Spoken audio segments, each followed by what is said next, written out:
نصيحتي إليك لا تفكر في نتيجة ما تفعل بقدر تفكيرك فيما تفعل.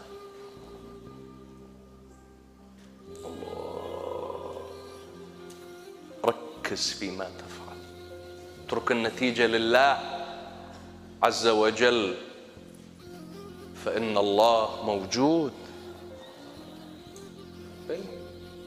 يسألون أحد الصالحين يقولون له: كيف نعرف أن الله معنا؟ قال: إذا فعلتم الصواب، فالله دوما يرضى بالصواب، يرضى بالصحيح. راح تقول لي: مو أحيانا بعض البشر يشوف الصحيح من وجهة نظره. لا لا لا لا لا لا لا لا لا، من وجهة نظر القرآن والعتق، من وجهة نظر الإسلام، من وجهة نظر القيم، المبادئ.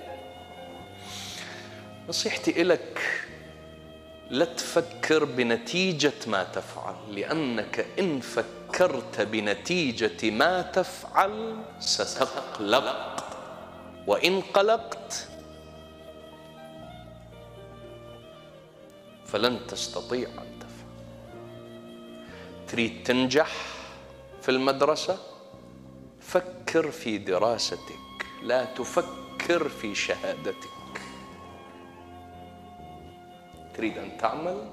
فكر في عملك، لا تفكر في أرباحك، benefits، تفكر بها. العمل هو راح يؤدي، إذا كان صحيح راح يؤدي إلى منافع. نعم،